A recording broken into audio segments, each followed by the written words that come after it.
Good afternoon students. Good afternoon. તમને ખબર પડી આપણે અહીંયા કેમ ઊભા છે?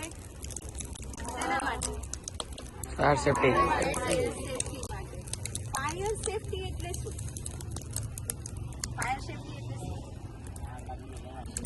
આગ લાગે ત્યારે જ્યારે ઓલવવાની નહીં, આગ જ્યારે લાગી હોય, આપણે અત્યારે ક્યાં છે? સ્કૂલના કેમ્પસમાં.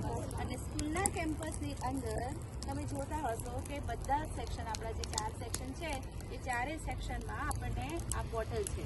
જોયા છે બધાએ? એ બોટલ છે અને અત્યારે ગવર્મેન્ટના જે ગાઈડલાઇન્સ છે એ પ્રમાણે દરેક સ્કૂલમાં, દરેક જગ્યાએ તમને ફાયર એનઓસી જોવા મળશે. હવે એની તને તું આનો યુઝિસ બતાવી શકીશ?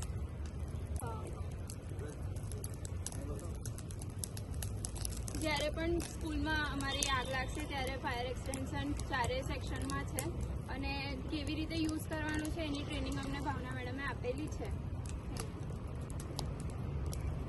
હવે આ જે છે, આ જે એક્સટેન્શન જે છે એનો યુઝ તમને બધાને ખબર જ છે.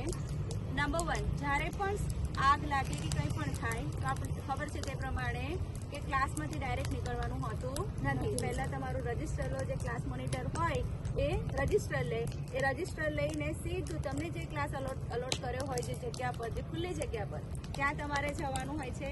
અને ત્યાંથી આખા પછી તમારી પાસે લાઈન લાગે, એમાં એકબીજાને હસલ નથી કરતા, ધક્કા નથી મારતા, પણ શાંતિથી ત્યાં નીકળી જઈને જ્યાં તમારું રજિસ્ટર હોય છે એ રજિસ્ટરમાં તમારે ચેક કરવાનું કે કોણ આવ્યું છે, કોણ ગેરહાજર છે. જો કદાચ કોઈ છોકરું ફસાઈ ગયું હોય તો રજિસ્ટરથી આપણને ખબર પડે.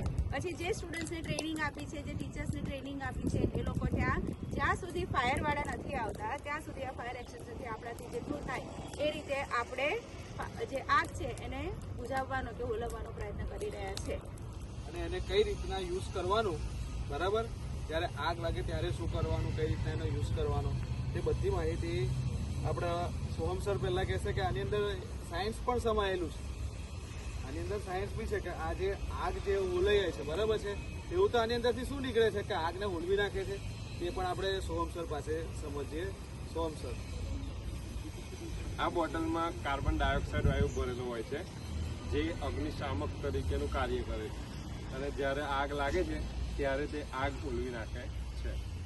ઓકે, રિયલિયા દ્વારા જોઈશું. જો આગ લાગેલી જ છે અને આગ લાગી છે એમાં આપણા ટીચર્સ, પછી આપણા ગાર્ડનર, એ બધા કેવી રીતે આગ ઓલવે છે એ ખ્યાલ આવે તો જ્યારે રિયલમાં કદાચ ના કરે નારાયણ અને સ્કૂલમાં આવું કંઈક બને તો આપણે સેફટીનું જે ધ્યાન છે એ પણ લઈ શકીએ, પ્રિકોશન્સ લઈ શકીએ અને બહુ જ ઇઝી વેમાં અને જલ્દીથી આગને બુઝાવી લઈએ. તો સર તમે બતાવો એમને એક્ઝામ્પલ.